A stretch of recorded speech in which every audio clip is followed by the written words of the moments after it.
I would have wanted someone to do the same thing for us. Blood donations are life-saving, including for man's best friend. And Nano Creamy. And this was too big on him when he was born. There's a new world record holder for the baby born most prematurely, and a new lower daily number to reach for when getting in your steps.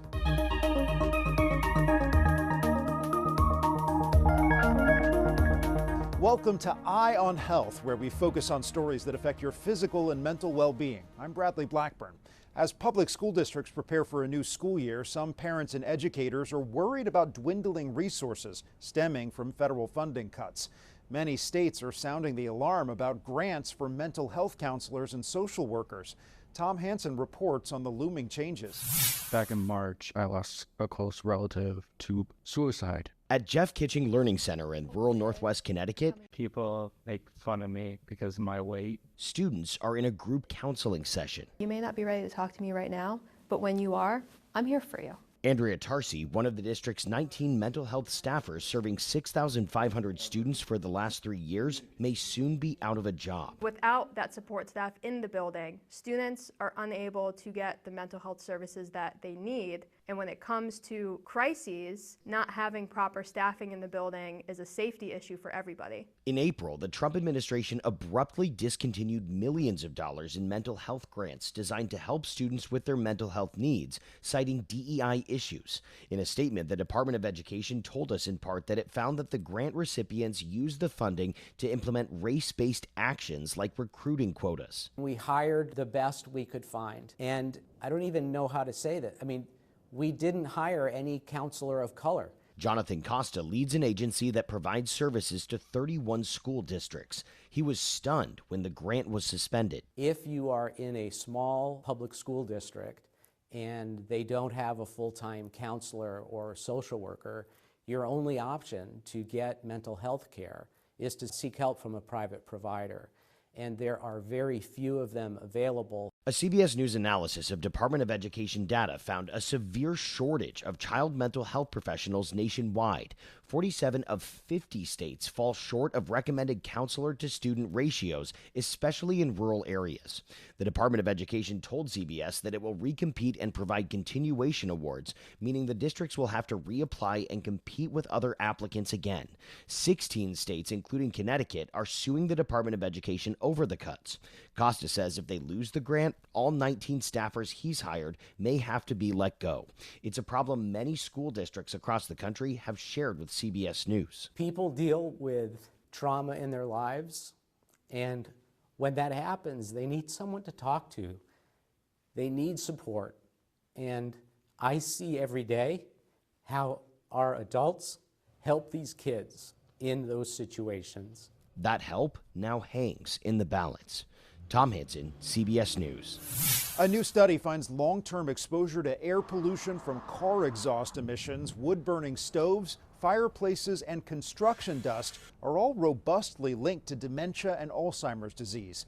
Researchers at the University of Cambridge used data from almost 30 million people, mainly in Europe and the U.S., which represent wealthier nations. Now, where this is a huge limitation is because we're not fully capturing the risk faced by the populations in low and middle income countries who often face much higher pollution concentrations.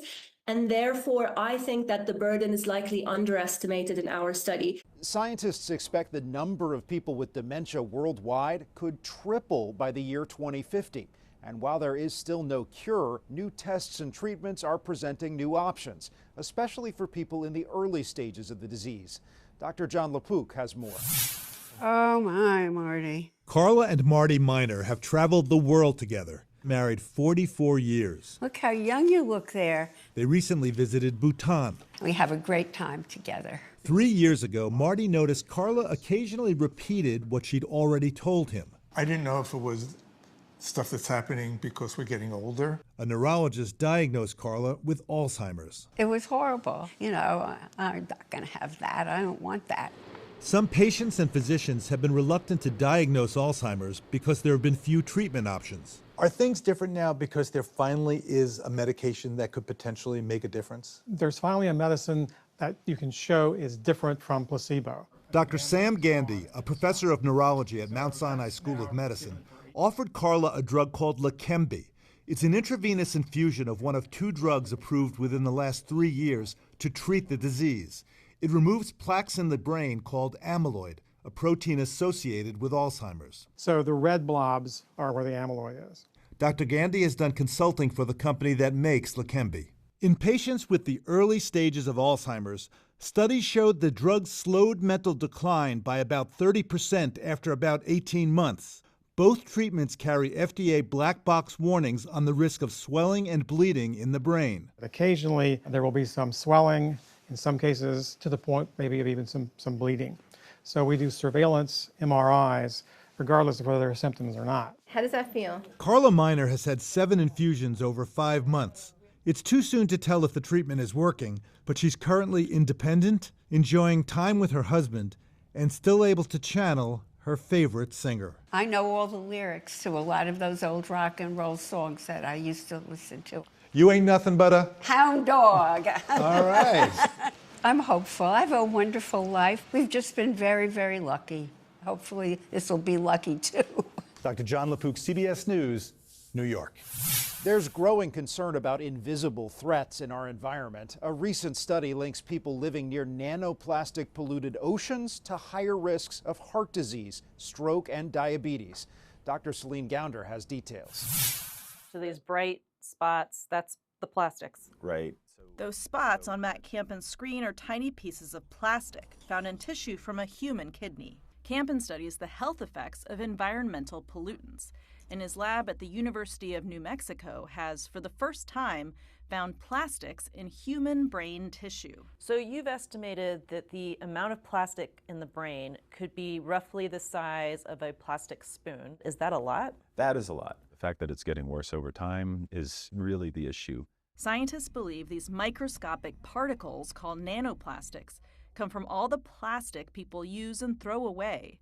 When plastic breaks down over time, it winds up in the food supply, the water we drink, even the air we breathe. And we're using more plastics than ever. Campen's lab has found more plastic in the brains of people with dementia than those without. Sounding great.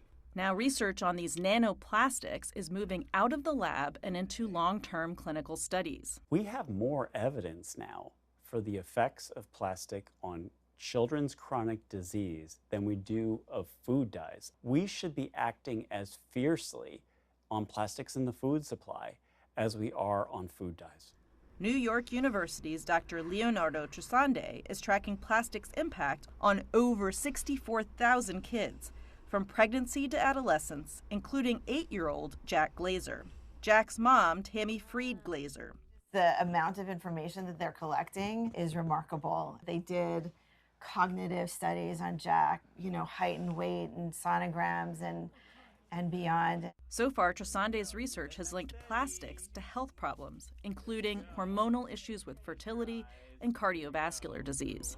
Literally, the particle is a problem because it's a foreign body in a tissue. It might thrash the lining of the coronary artery, contributing to clogging. These are toxic drug delivery systems. The details are still emerging, but experts agree less plastic is the way forward. Dr. Celine Gounder, CBS News, Albuquerque. An Iowa boy now holds the Guinness World Record for being the most premature baby to survive.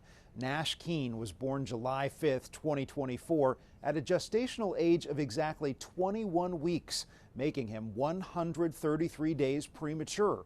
He weighed just 10 ounces. So this is the newborn diaper, micro preemie, and nano preemie. And this was too big on him when he was born. Today, this 1-year-old is a happy, smiling baby full of life, but it's taken 5 surgeries to get here. One day, things could be great and there might not be anything going on, and the next it's like the worst of the worst could happen. When mom Molly Keene was feeling some discomfort in her pregnancy, she drove halfway across the state to the University of Iowa's Stead Family Children's Hospital. This NICU is not just a jewel in the crown of the Children's Hospital, it's a national treasure. If you are to be born at 21+0 weeks anywhere in the world, this is the best place. Nash spent 6 months in the NICU before he could go home and still needs some extra attention. He takes medicine daily, relies on oxygen, and does speech and physical therapy. But these proud parents say he's thriving. My 1-year-old record holder. Yep, he's such a miracle. I cannot wait to play golf with him. He will have golf clubs in his hands as soon as he can swing. The previous Guinness World Record was 21 weeks and 1 day, held by Curtis Means, who is now 5 years old. More and more young adults are grappling with a health issue they once thought was decades away, hearing loss. But as Kenny Choi shows us, more treatment options are now available. Dr. Rebecca Chang noticed in her mid-40s that it was getting harder to hear. You just don't know what people are saying, like maybe in a noisy time over a dinner or when you're out with your friends for lunch. She's a family medicine doctor now in her 50s. These days, she's hearing conversations more clearly with the assistance of hearing aids. It's called a Phonak Audio. Audiologists say younger adults are increasingly adopting hearing aids. It's pretty small. Motivated by tech advances and rising awareness of early hearing damage. This right here is called the audiogram. Dr. Sarah Whittinger is a supervising audiologist at Kaiser Permanente. The technology has just gotten so much better than what it used to be. The criteria in which people needing a hearing aid or wanting a hearing aid has also opened up too. Hearing aid fittings from 2017 to 2021 show people aged 22 to 54 increased by about 14% according to manufacturer Phonak. Audiologists say over-the-counter devices for mild to moderate hearing loss, including certain AirPods following FDA approval in late 2022, are leading to even more younger adults seeking care. As people are recognizing these as options, I think actually more people are becoming more motivated to seeking more professional or a higher level of care. A recent study shows nearly 27 million Americans 50 and older have hearing loss, and only 1 in 7 uses a hearing aid. I have been wearing these for several years, hearing aids for several years. I certainly feel that, well, hopefully I can help change that stigma a little bit. Dr. Chang is hoping others will hear her message. Kenny Choi, CBS News. Coming up, we break down the latest actions on healthcare by the Trump administration, and you might not need a full 10,000 steps every day to improve your health.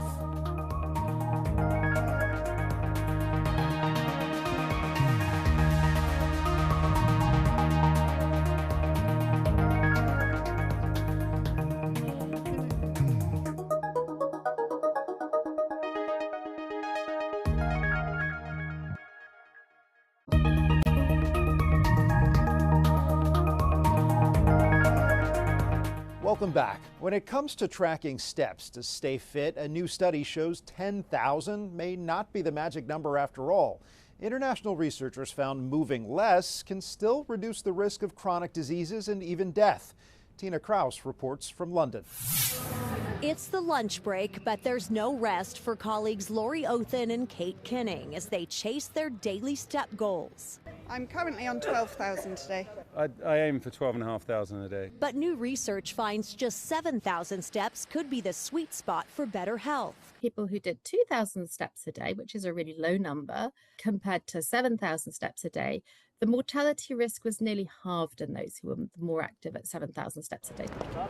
Dr. Barbara Jeffress co-authored an international study looking at data from more than 160,000 adults. Those with step counts of 7,000 a day versus 2,000 reduce their risk of many health conditions, including dementia, cardiovascular disease, depression, type 2 diabetes, and cancer. We could see quite significant and meaningful health benefits. Should all of us be counting our steps? I think steps are a great metric that people can relate to, but it doesn't tell us if we're doing them fast or slow, if we're going for a leisurely walk or a more intense run or jog. We must also include some of the activities which raise our heart rate and get us breathing harder to get the full benefit from exercise. And while some have already blown past 7,000 steps, You guys are kind of overachievers. Yeah. Jeffress says progress may count more than perfection. Not everybody needs to reach 10,000 steps. We can still all do well at a lower level than that. Every step counts. Absolutely. Because researchers found even smaller strides can deliver big benefits. Tina Kraus, CBS News, London. The Trump administration has moved aggressively over the past 6 months to reshape the nation's health care, from massive cuts in research to Secretary Robert F. Kennedy Jr.'s overhaul of vaccine approval. We sat down with CBS News medical contributor Dr. Celine Gounder to get the latest. So Dr. Gounder, let's talk about the U.S. Preventative Services Task Force. There are a lot of questions right now about this organization that many people may have never even heard of. Right, so the U.S. Preventive Services Task Force, that's not exactly a household name, but they are very important because they are constituted of a group of independent medical experts who make recommendations on preventive healthcare services. So things like your cancer screenings or your cholesterol tests. And based on their recommendations, so if you get an A or a B grade on a certain recommendation, insurance companies are generally required to cover that. Secretary Kennedy has plans to remake this organization, right? So similar to what he did with the advisory group to the CDC on vaccines, he's talking about eliminating all of the experts on the U.S. Preventive Services Task Force. So what are the practical applications here for patients? So some of the things that this might change will be recommendations about, for example, medications to prevent HIV, or screening for sexually transmitted infections. Some of the other things this might impact are screenings for cancer, like breast cancer, colon cancer, prostate cancer.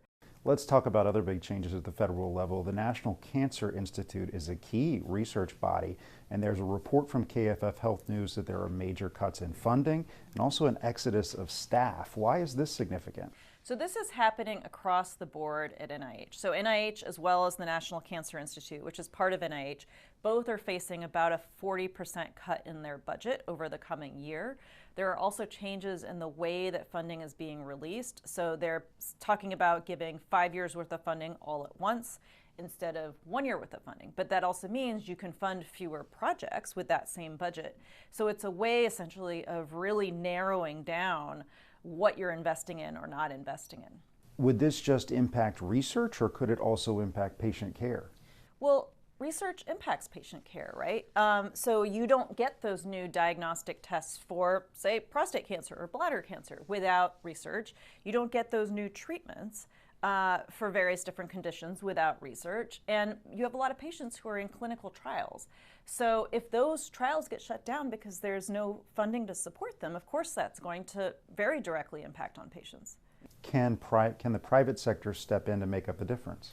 The private sector won't step in to do research unless they see there's a direct profit to be made.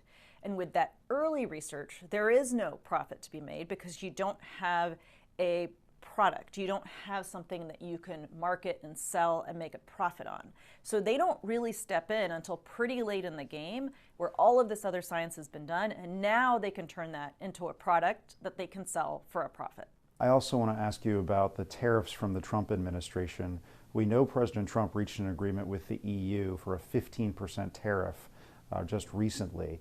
Most people wouldn't think necessarily about the impact of tariffs on drug prices, but can it have an impact? A lot of our drugs are manufactured in Europe, so these tariffs on the EU will have a direct impact on drug prices.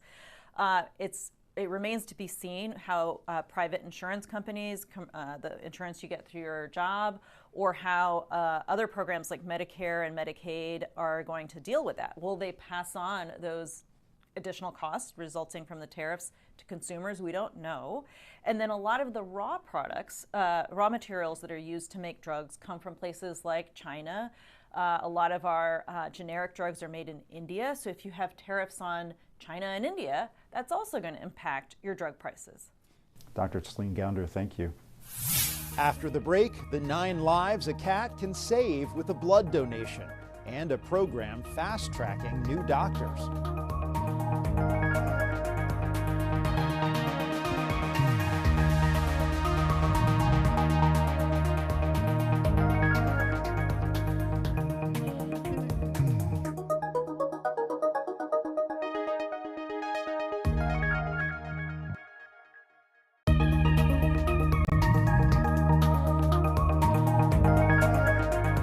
Welcome back. 4 years from now, the youngest of the baby boomers will turn 65, completing a silver tsunami of people eligible for Medicare.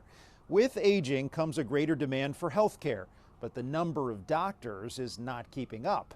Meg Oliver reports on a possible solution. If you tie it more tight, it will bunch up. Diego Marroquin shares a common thread with Jason Denoncourt. Now grab this They are on the accelerated MD track at UMass Chan Medical School, one of 33 programs that offers the option to compress 4 years of medical school into 3 for students who know they want to go into general medicine.